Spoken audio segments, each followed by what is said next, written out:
Finalmente chegou o tão esperado momento. Um momento esperado por mim, pelo menos por mais de 20 anos, e agora é oficial, ninguém mais vai brigar. Nem eu, nem você e nem ninguém nunca mais vai precisar se pesar. É isso mesmo, a partir de agora o IMC não é mais critério de diagnóstico para obesidade.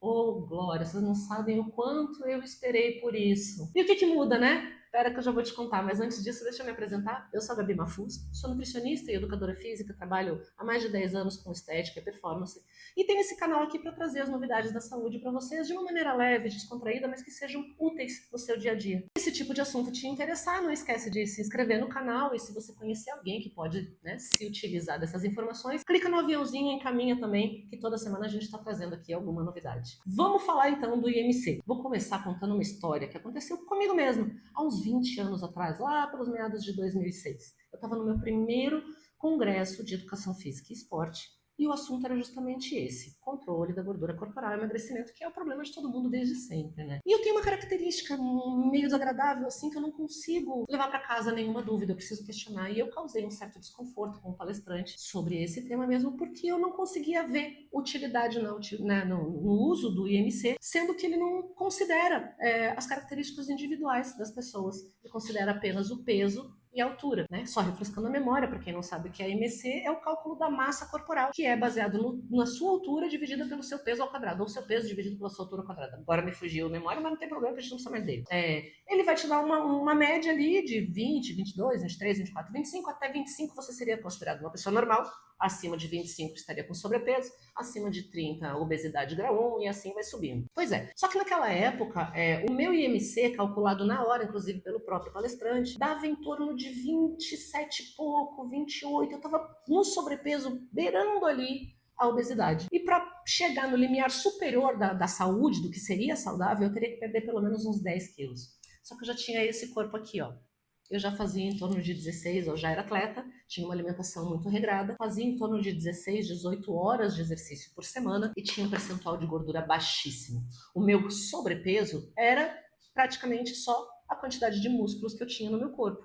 Ou seja, para perder 10 quilos e bater na meta da saúde, eu teria que perder massa muscular, que é, hoje a gente sabe, o nosso maior patrimônio. A discussão foi se acalorando e ele falou que, claro, que como eu era atleta, eu era uma outlier. Outlier em ciência é alguém que está fora da margem das análises, que é muito diferente da média, então a gente tira para não comprometer o resultado. E como outlier, eu deveria ser avaliado individualmente. Aí eu perguntei para ele de novo, que eu não estava satisfeito, como é que eu vou saber uma pessoa se ela é outlier ou não? Aí ele falou, avaliando caso a caso. E aí eu perguntei de novo, mas se eu tenho que avaliar caso a caso, para que me serve o IMC? Admito que eu irritei o palestrante um pouquinho, né? Minha pergunta acabou sem resposta, mas essa história vale muito para introduzir o nosso assunto de hoje, porque hoje, quase 20 anos depois, a revista Lancet, que é a revista mais importante em saúde do mundo, uma delas, acaba de publicar uma nova classificação de obesidade, desconsiderando o uso exclusivo do IMC e passando a compreender critérios de composição corporal e o quadro clínico como, sim, critérios diagnósticos para definir o que eles chamaram agora de obesidade clínica. Muito bom que isso aconteceu, porque na verdade isso é o que de fato já acontece no consultório desde sempre.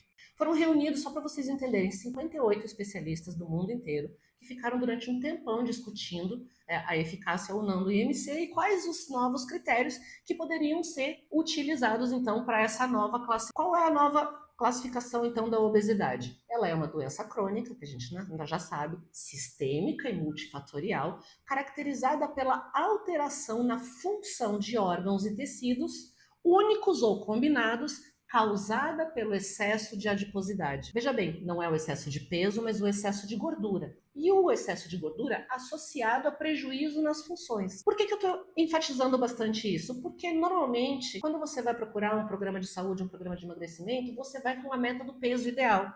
E esse peso ideal, ele é um cálculo que ele é muito pouco útil, porque vai variar da sua origem étnica, da tua altura, da composição dos teus ossos, se você tem mais musculatura ou menos. Tudo isso modifica a sua idade, o seu sexo, tudo muda. E tudo isso precisa ser considerado para a gente determinar o que seria um peso saudável. E hoje já não é mais nenhum peso, mas uma composição corporal saudável. A primeira classe, que é a obesidade pré-clínica, que seria o excesso de adiposidade corporal, ainda não associado a prejuízos funcionais ou em órgãos e tecidos.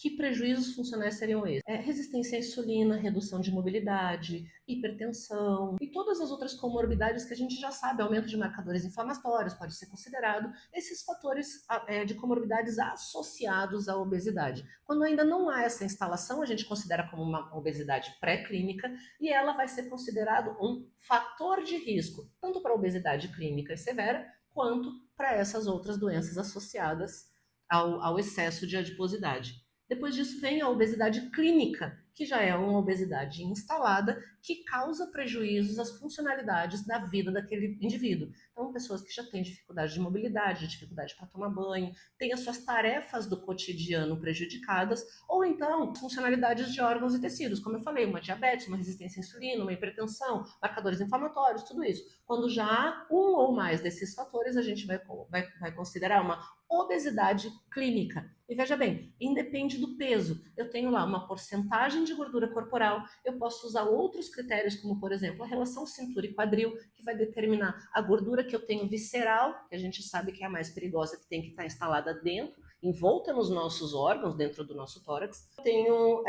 independente do peso. Então eu posso ter uma pessoa que tem pouca massa corporal, ou seja, um IMC baixo, mas ela tem tão pouca massa muscular, tão pouca massa óssea, a gente chama de massa livre de gordura, que a porcentagem de gordura acaba sendo mais alta. E essa porcentagem de gordura, por falta das outras estruturas que protegem contra o desenvolvimento dessas outras doenças, acaba levando ao acometimento dessas questões clínicas. Portanto, vai ser muito mais assertivo quando eu for propor um tratamento para essa pessoa, porque eu não vou propor um tratamento em si para a obesidade ou para a perda de gordura, mas eu vou propor um conjunto de estratégias que melhorem todas as características que estão comprometendo a vida daquele indivíduo. Percebe como a coisa fica muito mais assertiva mesmo, muito mais individualizada do que simplesmente dizer, você está pesado, você precisa perder peso? O que isso muda para vocês? Os próprios autores, eles admitiram que o critério baseado no peso, ele foi contraproducente nos últimos anos. Ele foi negativo em qualquer política de saúde pública relacionada ao controle da obesidade, porque ele cria um estigma, o estigma do peso. É aquele estigma que faz com que as pessoas criem obesidade, com que as pessoas adotem estratégias que não são adequadas para eliminar peso rápido, como laxantes, como diuréticos, como dietas que não são saudáveis. E tudo isso por quê? Porque elas se baseiam no peso da balança, que, como venho dizendo até agora, é alguma coisa pouquíssimo relevante. A partir de hoje, o que a gente vai ter? A gente vai ter métricas como as que a gente usa no consultório, por exemplo, como a imagem corporal. A imagem do espelho, a imagem da fotografia, porque você vê aonde que está essa gordura, se há ou não, vê se o seu programa de treinamento está funcionando e você já tem uma massa muscular ou não. O seu dia a dia, a maneira como você dorme, se você acorda disposto, se os seus marcadores sanguíneos estão bem. Tudo isso vai ser considerado que são os fatores que de fato têm relevância na sua vida. Você não vai mais precisar acordar de manhã e tirar toda a roupa, fazer xixi e rezar para subir na balança, porque agora todo mundo já sabe que ela não é importante.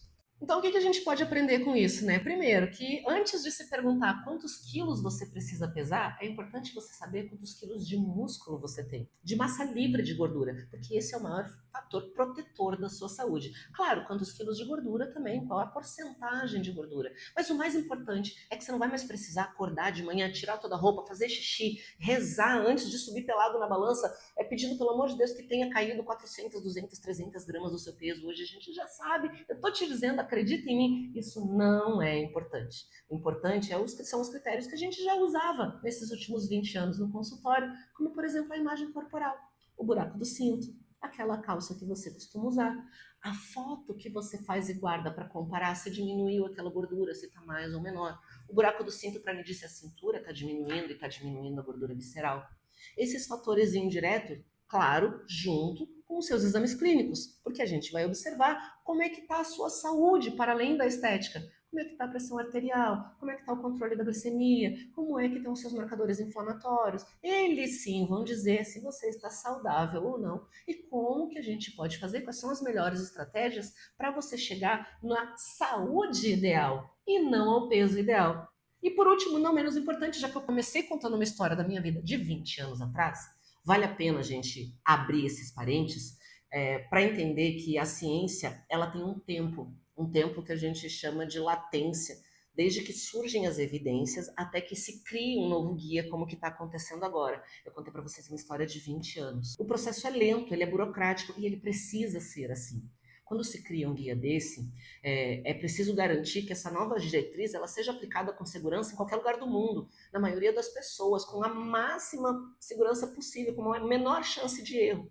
Para que isso aconteça, surge uma evidência, né, como essa que eu estou falando de 20 anos atrás, que não era só eu que estava observando isso, mas começam muitas pessoas questionarem essa métrica e mostrar situações do cotidiano, da prática clínica, que contradigam aquilo que está acontecendo ou mostrem uma nova necessidade.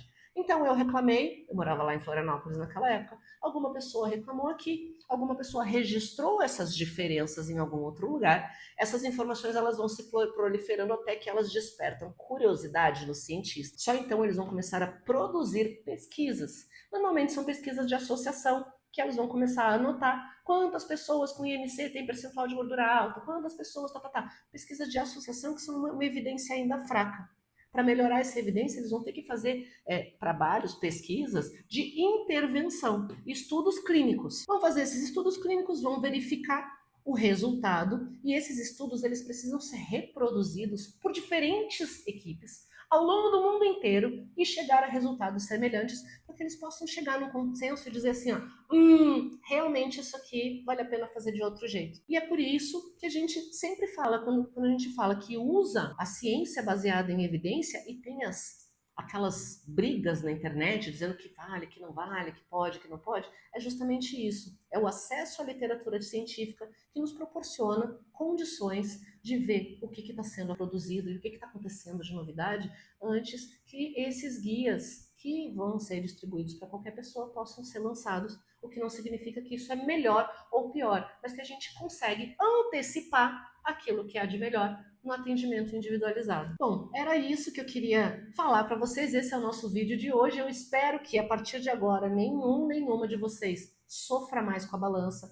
não suba mais na balança, que é uma maneira efetiva de avaliar a sua saúde, o seu corpo, o seu desempenho. Se isso está sendo prejudicial para você, olha no espelho, tira uma fotinho, guarda, começa a se cuidar, guarda os seus exames, e é daqui a um mês, 2 meses, não precisa ser todo dia. Pega e tira mais uma fotinho e compara o seu eu de hoje com o seu eu da semana do mês passado. A mesma coisa com os exames. Observe o seu cotidiano, a sua disposição, observe o seu apetite, observe o seu bem-estar geral, a sua memória. Tudo isso são sinalizadores do seu estado geral de saúde e de que a obesidade não está comprometendo de outras formas a sua vida. Faz isso e depois você me conta. Eu espero que vocês tenham gostado do vídeo de hoje. Mais uma vez agradeço a quem se inscreveu no canal. Quem conhecer alguém, não esquece de indicar. E quem tiver dúvida, pode colocar aqui no comentário, pode mandar no direct no Instagram. Eu estou por aqui todo dia conversando com vocês. Obrigado por mais esse dia. Um beijo, até a próxima.